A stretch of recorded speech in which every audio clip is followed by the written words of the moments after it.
பதவி உயர்வு கிடைக்கவில்லையா? Praise the Lord.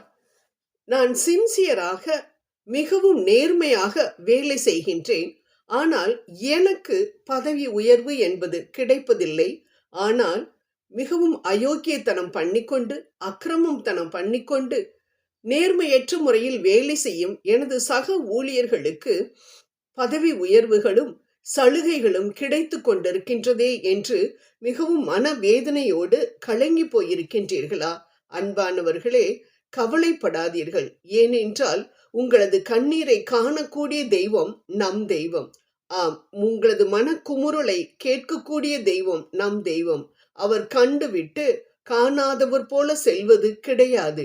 இதை நாம் மிகவும் அருமையாக தானியேலின் வாழ்க்கையில் நடந்த சம்பவத்திலிருந்து நாம் பார்க்கின்றோம். ஆம், தானியேலை அவரது பகைவர்கள் அனைவரும் சூழ்ச்சி செய்து அவரை சிங்கத்தின் குகையில் போட வைத்தார்கள். ஆனால் நடந்தது என்ன?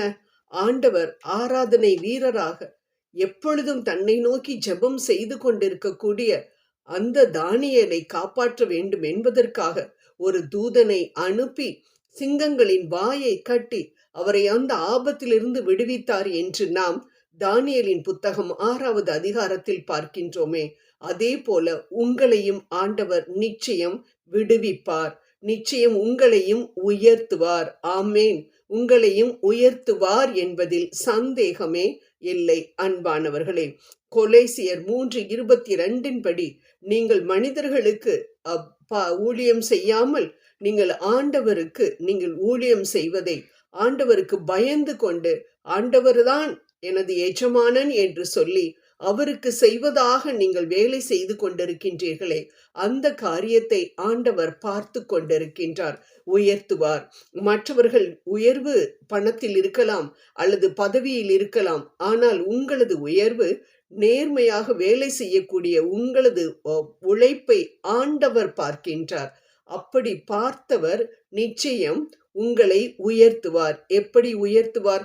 பதவி உயர்வினால்தான் உங்களை உயர்த்துவார் என்பதில் அர்த்தமில்லை. அவர் எந்த வகையிலும் உங்களை உயர்த்தலாம். ஆம், மற்ற பகைவர்களை காட்டிலும் உங்களது வீட்டில் எப்பொழுதும் சமாதானமும் சந்தோஷமும் கரை புரண்டு ஓடும். உங்களது பிள்ளைகள் எந்த விதமான முயற்சியும் இன்றி நல்ல மதிப்பெண்கள் பெற்று நல்ல வேலைகளில் அமர்த்தப்படுவதை உங்களது கண்களும் பார்க்கும், சுற்றியுள்ள கண்களும் பார்க்கும். அன்பானவர்களே, ஆனால் ஒரு நாளும் இந்த தானியேல் சொன்னாரே, நான் கடமை தவறாமல் வேலை செய்தேன், அதே போல ஆண்டவருக்கு முன்பாகவும் நான் குற்றமற்றவனாக காணப்பட்டேன், அதனால் ஆண்டவர் சிங்கங்களின் வாயை அடைத்தார் என்று. அதே போல நீங்கள் கடமை தவறாமல் நீங்கள் வேலை செய்து கொண்டிருக்கும் பொழுது உங்களது உயர் அதிகாரிகள் அதை பார்க்காமல் போகலாம். ஆனால் 24 மணி நேரமும் அதை பார்த்து கொண்டிருக்கக்கூடிய ஆண்டவர், நீதிபரராகிய ஆண்டவர் நிச்சயம் அதை கண்டு அதற்காக வேண்டி உங்களை மிகவும் மகிழ்ச்சிக்குள்ளாக்குவார் என்பதில் சந்தேகமே இல்லை. அன்பானவர்களே, அதனால் பதவி உயர்வு எனக்கு கிடைக்கவில்லையே, எனது உழைப்பை யாரும் கண்டு கொள்வதில்லையே என்றெல்லாம் நீங்கள் கவலைப்படாதீர்கள். உங்களை பாதுகாக்க, உங்களை உயர்த்த ஆண்டவர் ஒருவர் இருக்கின்றார் என்பதை மட்டும் நீங்கள் மறந்து விடாதீர்கள். ஜெபம் செய்வோம். அன்பின் தேவனே, இதோ இந்த நேரத்தில் என்னை உமது கரத்தில் நான் கொடுக்கின்றேன் அப்பா. இதோ நான் முன்னுக்கு வரக்கூடாது, எனக்கு கிடைக்கக்கூடிய சலுகைகள் கிடைத்து விடக்கூடாது என்பதை அப்பா இதோ மனதில் வைத்து அநேகர் எனக்கு எதிராக வேலை செய்வதை நீர் அறிவீர் ராஜா.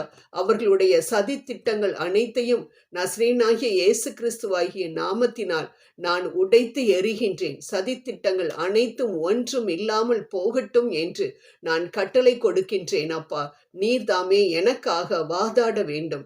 எனக்காக நீர் ஒரு தூதனை அனுப்பி என்னை உயர்வுக்குள் கொண்டு வர வேண்டும் என்று உம்மை கெஞ்சி மண்டாடுகின்றேன் அப்பா.